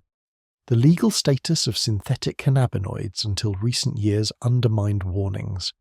If the substances were truly dangerous, why were they sold in stores next to candy? The contradiction made prevention efforts less credible. By 2017, the psychiatric toll was undeniable. Thousands of young people had been permanently damaged by synthetic cannabinoids. Psychiatric wards remained full. New cases appeared weekly despite increased awareness. The compounds that Professor Huffman created for research had generated an epidemic of drug-induced mental illness, unlike anything seen in modern medical history. The mines lost to synthetic cannabinoids would never be recovered, and new mines were being lost every day. Poison control centers logged 7,194 synthetic cannabinoid exposures in 2015. The number dropped to 2,095 in 2016, then climbed back to 3,572 in 2017. The fluctuations didn't represent problem resolution. They reflected reporting inconsistencies, changing user demographics, and evolution of products that evaded detection. The compounds remained everywhere, just harder to track. Emergency departments continued treating synthetic cannabinoid casualties throughout 2018 and 2019. The presentations evolved as chemical generations changed. Fifth-generation compounds like 5-FMDMB pica appeared in seized samples. These molecules featured indazole cores with complex ester side chains. Potency reached absurd levels, active doses measured in tens of micrograms. Touching powder could cause intoxication. A DA chemist accidentally exposed himself to 5-FADB powder during laboratory analysis in 2018. He wore gloves and worked in a fume hood, but trace amounts on his skin absorbed transdermally. Within 20 minutes, he experienced tachycardia, anxiety, and perceptual disturbances. The exposure lasted hours despite never intentionally consuming the substance. The incident revealed how dangerous these compounds had become. Chemists analyzing them faced occupational hazards. Correctional facilities remained hotspots for synthetic cannabinoid use. Inmates soaked letters, cards, and legal documents in synthetic cannabinoid solutions. The paper looked normal, but contained enough drug to get dozens of people high. One treated sheet could be torn into tiny pieces and smoked. The delivery method was brilliant and nearly impossible to detect without sophisticated laboratory screening. Prison outbreaks continued causing mass casualties. Lancaster County Prison in Pennsylvania saw 33 inmates require hospitalization in August 2018 after sharing contaminated paper. Connecticut prisons experienced similar incidents throughout 2019. The closed environment meant contaminated batches affected large populations before authorities identified and removed the source. Military drug testing adapted to include synthetic cannabinoid metabolite screening by 2016. The services added tests for common synthetic cannabinoids to standard urinalysis panels. Use among military personnel dropped precipitously. The compounds lost their primary advantage, evading detection. Service members returned to natural cannabis or avoided drugs entirely rather than risk dishonorable discharge. Probation and parole systems implemented similar testing protocols. Courts ordered synthetic cannabinoid screening for individuals under supervision. The testing arms race forced manufacturers to create compounds that evaded newer test panels. Sixth and seventh generation synthetics featured metabolic pathways designed to avoid producing detectable urinary markers. Online markets moved entirely to dark web platforms by 2017. Surface web vendors selling synthetic cannabinoids faced increasing law enforcement attention and payment processor restrictions. Tor-hidden services offered anonymous browsing and cryptocurrency payments. Synthetic cannabinoid sales continued through encrypted channels that authorities struggled to penetrate. Product branding became more sophisticated. Packaging featured QR codes linking to websites with certificates of analysis, claiming purity and composition testing. The documents were fabricated, designed to provide false legitimacy. Buyers saw scientific-looking chromatograms and assumed products were quality-controlled. Nothing was tested. Everything was lies wrapped in professional presentation. Europe experienced resurging synthetic cannabinoid problems in 2019 and 2020. The UK reported 100 hospital admissions related to synthetic cannabinoids in 2020 alone. Homeless populations in Manchester, Birmingham and London used these compounds extensively. The same pattern seen in American cities years earlier replayed across British urban centres. Russia faced a massive synthetic cannabinoid crisis that received little international attention. Tens of thousands of young Russians were using various synthetic cannabinoids throughout 2018 and 2019. The compounds were manufactured domestically or imported from China. Russian law enforcement arrested thousands, but barely impacted availability. The crisis generated horror stories paralleling American experiences. New Zealand's regulatory approach proved most effective globally. The Psychoactive Substances Act, requiring safety testing before legal sale, effectively eliminated the synthetic cannabinoid market. No manufacturer was willing to fund human clinical trials proving safety. Products disappeared from stores immediately. Use plummeted. The model worked but required legal frameworks most countries lacked political will to implement. Professor Huffman died in October 2022 at age 89. His obituaries mentioned his pioneering cannabinoid research and the unintended consequences. He'd spent his final years horrified by what his compounds had become. In interviews before his death, he emphasized that his work was meant to advance medical knowledge, not create recreational drugs. The distinction mattered to him, even as it meant nothing to the thousands hurt by molecules bearing his initials. Scientific legacy became complicated moral question. Huffman advanced understanding of cannabinoid receptors and brain function. His research contributed to developing legitimate medications like nabilone and dronabinol. But his published structures also enabled a public health disaster. Academic freedom required publishing research, yet publication provided blueprints for disaster. No easy answers existed. Cannabis legalization demonstrated the most effective intervention against synthetic cannabinoid use. States that legalized recreational cannabis saw dramatic decreases in synthetic cannabinoid-related hospitalizations. Colorado's emergency department visits for synthetic cannabinoids dropped 85% after legalization in 2014. Washington state experienced similar declines. Access to legal, tested, natural cannabis eliminated demand for dangerous synthetics. The pattern repeated internationally. Uruguay legalized cannabis in 2013 and saw synthetic cannabinoid use become nearly non-existent. Canada legalized in 2018 with similar results. Wherever natural cannabis became legally available, synthetic alternatives lost market share. The lesson was clear but politically challenging. Prohibition of cannabis had created market conditions allowing something far more dangerous to flourish. United States federal prohibition meant synthetic cannabinoids remained viable in states without legal cannabis. Military personnel, federal employees, and anyone subject to federal drug policy couldn't use legal state cannabis without consequences. Synthetic cannabinoids filled that niche despite increased testing. The demand existed as long as people faced cannabis prohibition but wanted cannabinoid effects. Chemical innovation continued without pause. MDMB Forsoen-Pinaca appeared in 2019. ADB Butinaca followed in 2020.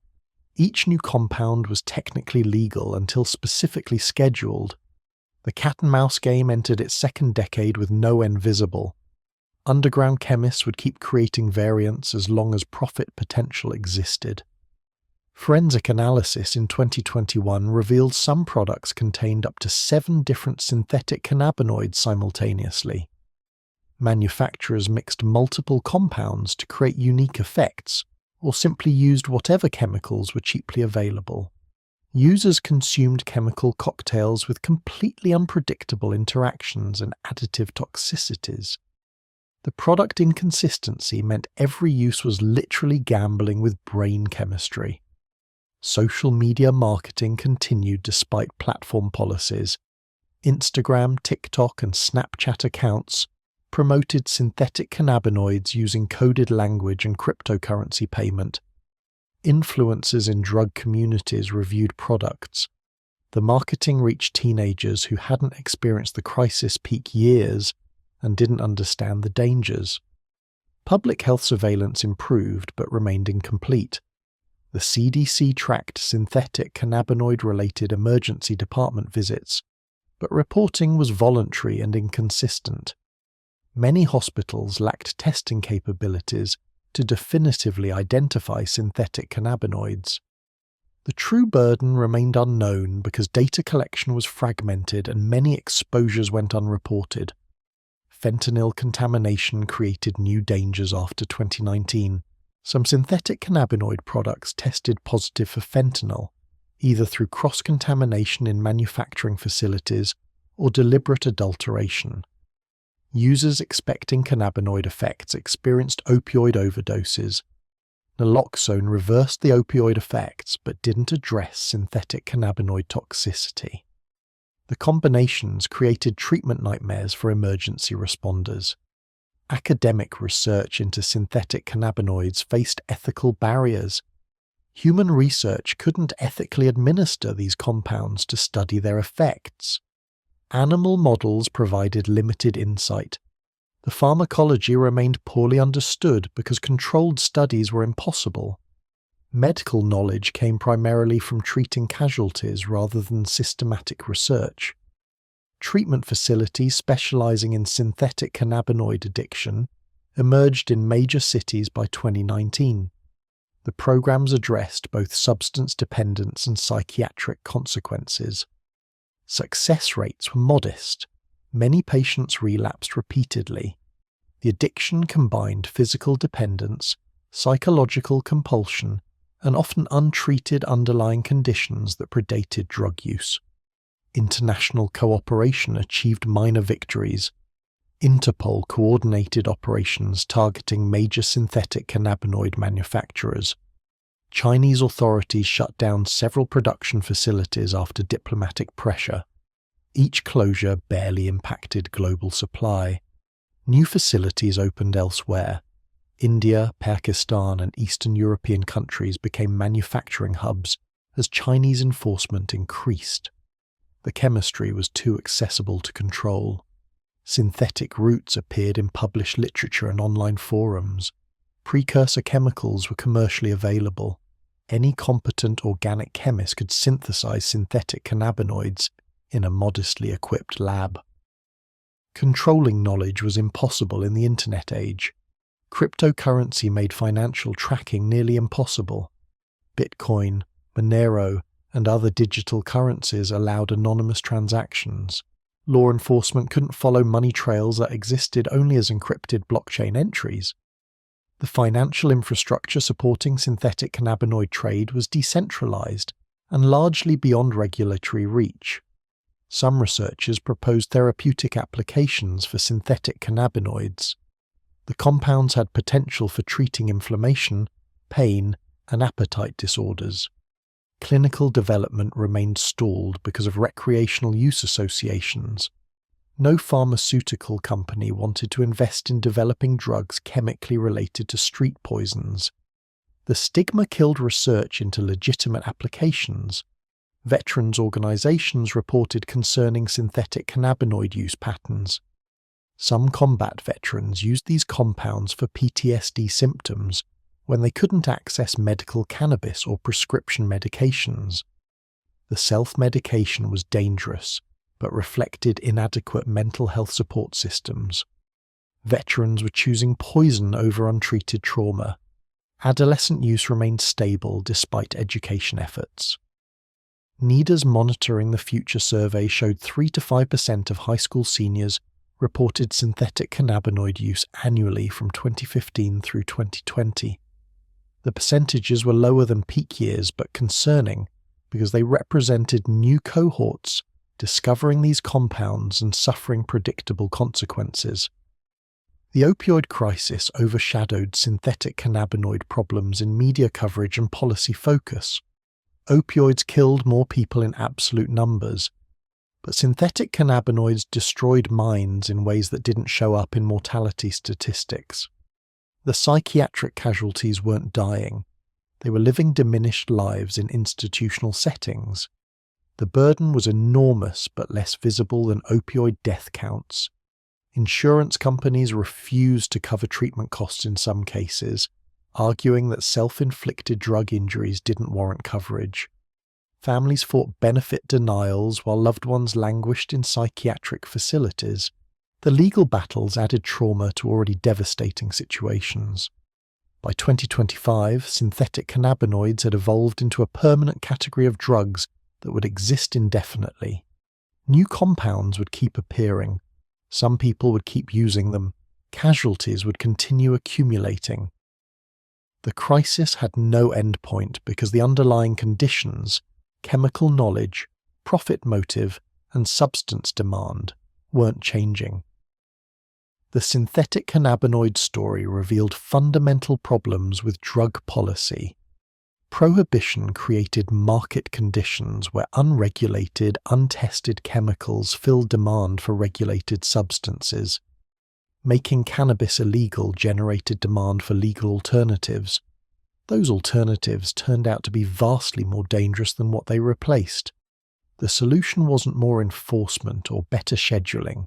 The solution was opposite of the policies that created the problem. Professor Huffman's research created compounds that sent thousands to psychiatric wards. But he wasn't responsible for the crisis. Manufacturers who prioritized profit over safety were responsible. Regulators who created systems that encouraged chemical innovation without testing were responsible. Policymakers who maintained cannabis prohibition while more dangerous substances remained legal were responsible. The crisis had many authors and no single villain. The victims bore no responsibility beyond making choices society's rules encourage them to make. Use this legal product instead of that illegal one. Avoid detection by choosing compounds that evade tests. Trust that products sold in stores are safe. Each choice was rational given the information and incentives. Each choice led to disaster. Synthetic cannabinoids demonstrated that drugs didn't need to come from plants or traditional laboratories to be deadly. Chemists could create novel psychoactive substances faster than society could respond. The future would bring more synthetic drugs, more chemical innovation, and more casualties. Synthetic cannabinoids were first chapter in a story that would continue indefinitely. The compounds were poison sold as products, designed to exploit legal loopholes, and marketed to vulnerable populations. Thousands of minds were broken. Thousands more would follow. The genie couldn't be put back in the bottle. Research chemicals would keep escaping laboratories. People would keep smoking them. Emergency rooms would keep treating casualties. The cycle would continue because the underlying problems, prohibition, profit, and human desire for altered consciousness weren't being addressed. What started as legitimate research became a cautionary tale about unintended consequences, regulatory failure, and the dangers of prohibition-driven markets.